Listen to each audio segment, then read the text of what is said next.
Assalamualaikum warahmatullahi wabarakatuh. Anak-anakku sekalian, pada kesempatan kali ini kita akan belajar mengenai materi kita, yaitu tema 2, yaitu persatuan dalam perbedaan. Pada kesempatan kali ini kita akan menyambung pembelajaran kita pada pertemuan kita yang lalu, yaitu pembelajaran ketiga sampai dengan pembelajaran ke-6. Baiklah, kita mulai saja anak-anak materi kita pada kali ini.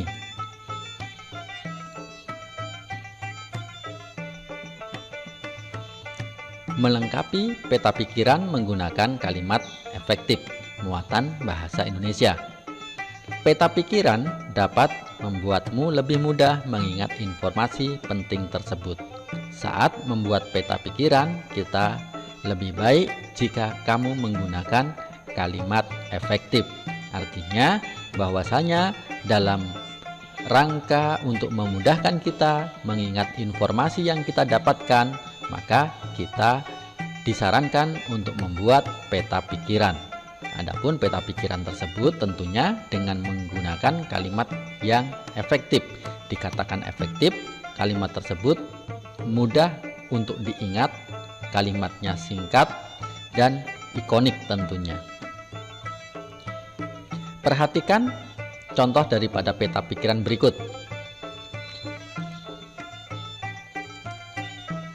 Yang pertama adalah informasi mengenai bunga teratai.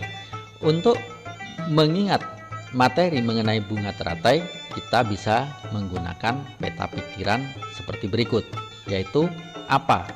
Apa itu bunga teratai? Ya. Kemudian mengapa?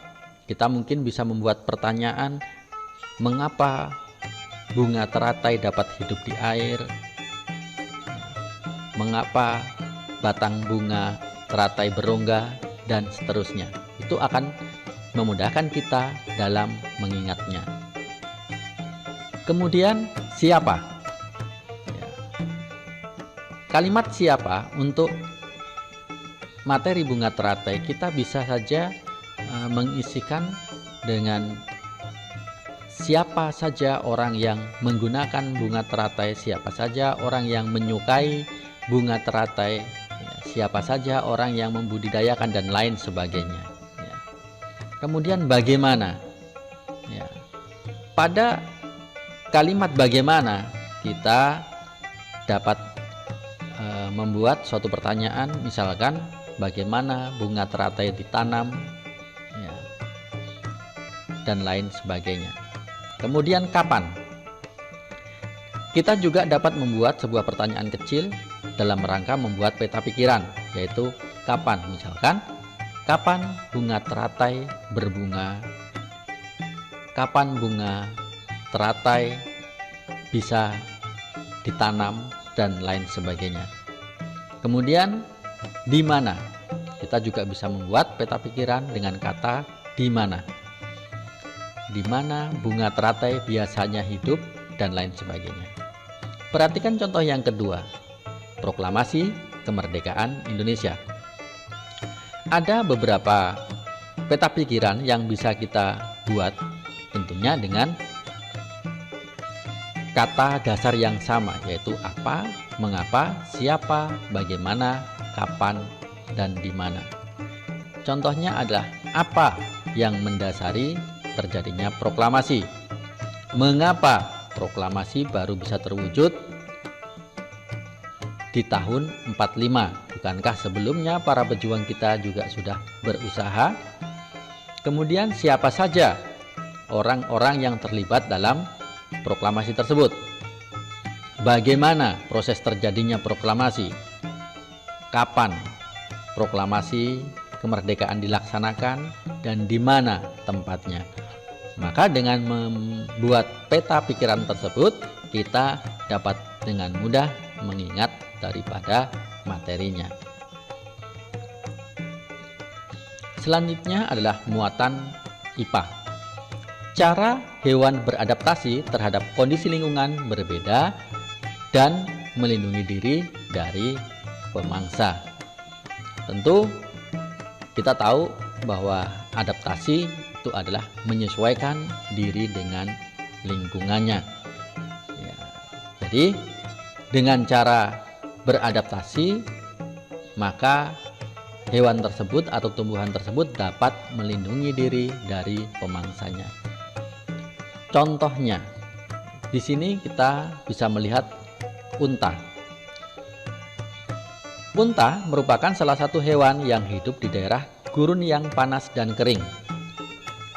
Lalu, apa saja adaptasinya? Perhatikan bahwasanya unta memiliki punuk yang berisi cadangan lemak dan tentunya juga cadangan air. Lalu selain punuk, unta juga memiliki kaki yang tebal. Mengapa demikian? Karena unta selalu berjalan di padang pasir yang panas. Kalau kakinya tidak tebal, maka dia akan kesulitan untuk bisa berjalan di padang pasir. Selanjutnya ada beruang, beruang kutub. Kalau kita perhatikan, beruang ini memiliki bulu yang tebal dan lemak yang tebal pula. Mengapa demikian? Karena beruang kutub menahan diri dari cuaca yang dingin sangat ekstrim. Warna putih itu supaya mudah menyimpan panasnya. Beruang kutub melakukan beberapa penyesuaian, yaitu kamuflase dan lain sebagainya. Ya.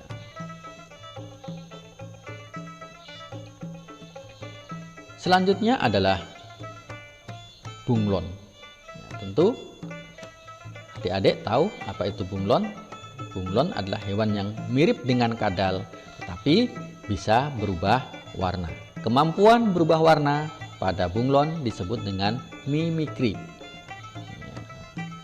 Tujuan daripada berubah warna pada bunglon adalah untuk menghindari pemangsanya. Ketika bunglon tersebut berada di daun yang berwarna hijau, maka dia juga akan berwarna hijau. Ketika bunglon berada di kayu yang berwarna abu-abu, maka dia juga akan merubah warna kulitnya menjadi abu-abu, sehingga dengan demikian maka sang pemangsa akan kesulitan untuk melihat daripada bunglon tersebut. Ya, selanjutnya ada yang unik dari ikan ini, yaitu bentuknya yang mirip dengan bola. Orang menyebutnya dengan ikan buntal. Ikan buntal menyesuaikan diri dengan cara menggelembungkan tubuhnya sebesar mungkin. Walaupun asalnya tidak seperti ini.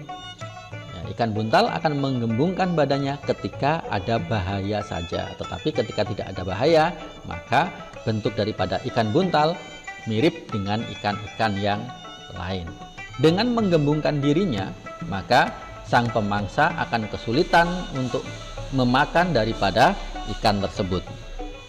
Selain itu, ikan ini juga memiliki duri-duri yang beracun. Maka dari itu, adik-adik harus hati-hati ketika menemukan ikan buntal ini. Walaupun sebagian dari masyarakat ada yang memanfaatkan ikan buntal untuk dikonsumsi, tetapi perlu pengalaman berlebihan untuk bisa membuat ikan tersebut tidak beracun, atau dengan kata lain butuh pengalaman untuk membuang racunnya. Selanjutnya kita kembali ke peta pikiran. Langkah untuk membuat peta pikiran dari teks sejarah. Caranya adalah yang pertama, kita harus membaca teks dengan cermat. Dibaca berulang kali sampai paham. Dengan cermat berarti jangan sampai ada kalimat-kalimat yang tertinggal. Membuat kerangka peta pikiran dengan menggunakan aspek apa, di mana, kapan, siapa, mengapa, dan bagaimana, seperti yang sudah disebutkan tadi. Kemudian menuliskan informasi setiap bagian teks berdasarkan kerangka peta pikiran yang kalian buat tentunya. Jadi dengan menggunakan peta pikiran kita akan lebih mudah dalam membuat karangan.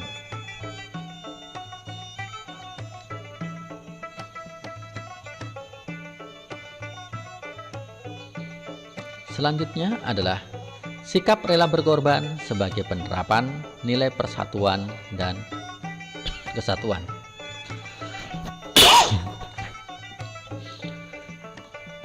Muatan PKN.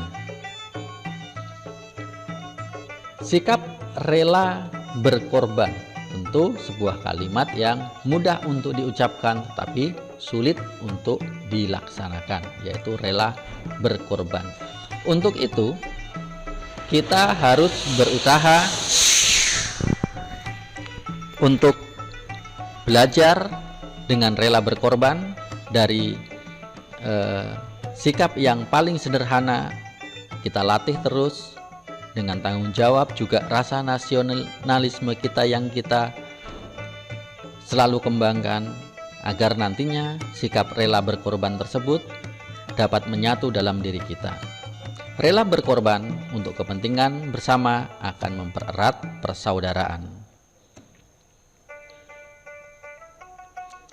Contoh lain daripada sikap rela berkorban adalah menyisihkan uang saku dan pakaian layak pakai untuk membantu korban bencana alam, termasuk contoh sikap rela berkorban.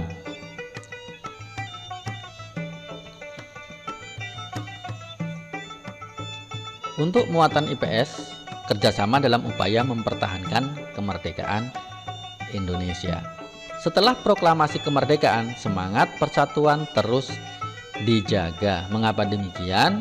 Karena bangsa-bangsa di luar bangsa Indonesia hingga saat ini juga selalu ingin menjajah Indonesia. Walaupun penjajahan itu bukan dalam bentuk kontak senjata, tetapi dalam penjajahan yang lain. Contohnya adalah penjajahan ekonomi, penjajahan nilai sosial, dan lain sebagainya. Bangsa Indonesia kembali bersatu untuk mempertahankan kemerdekaan dari ancaman bangsa asing. Jadi kita harus selalu bersatu, jangan bercerai-berai. Mereka bekerjasama mengusir bangsa asing yang kembali ingin menguasai Indonesia. Jadi bangsa asing itu selalu ingin menguasai bangsa Indonesia. Kalau tidak secara fisik, maka dengan cara yang lain, misalkan dengan cara ekonomi dan lain sebagainya. Selanjutnya untuk muatan seni budaya dan prakarya, mempraktikkan pola lantai tari daerah. Pola lantai berfungsi untuk mengatur posisi penari dalam ruang gerak ketika menari. Jadi ruang gerak perlu diperhatikan, bentuk panggungnya, lebar panggungnya, dan lain sebagainya. Gerakan dalam tari dapat memiliki pola lantai yang berbeda. Setiap tarian tentunya pola lantainya akan berbeda. Ada yang vertikal, horizontal, dan lain sebagainya. Setiap pola lantai juga dapat dikembangkan menjadi beberapa pola lantai lainnya.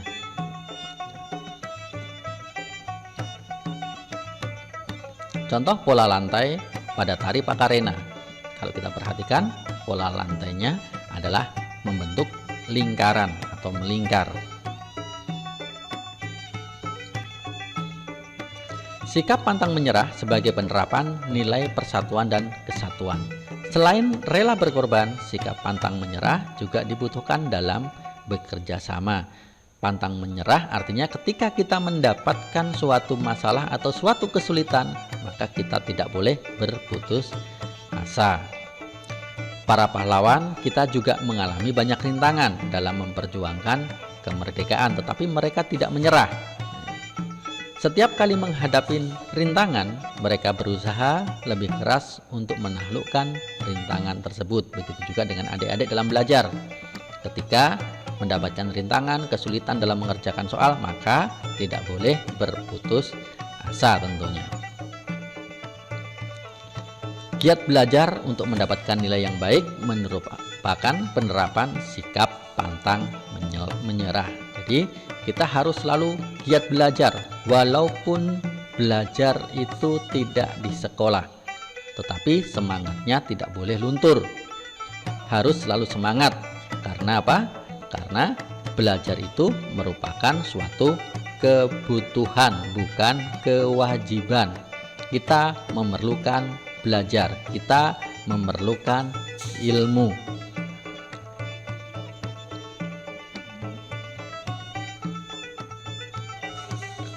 Menuliskan informasi penting dalam bentuk diagram. Ya, tadi seperti kita katakan di atas bahwasanya kita harus membuat diagram untuk dapat menemukan informasi penting dalam suatu teks. Baiklah, demikian materi kita pada kali ini. Terima kasih. Tetaplah belajar dalam segala keadaan karena belajar adalah kebutuhan. Sampai jumpa. Assalamualaikum warahmatullahi wabarakatuh.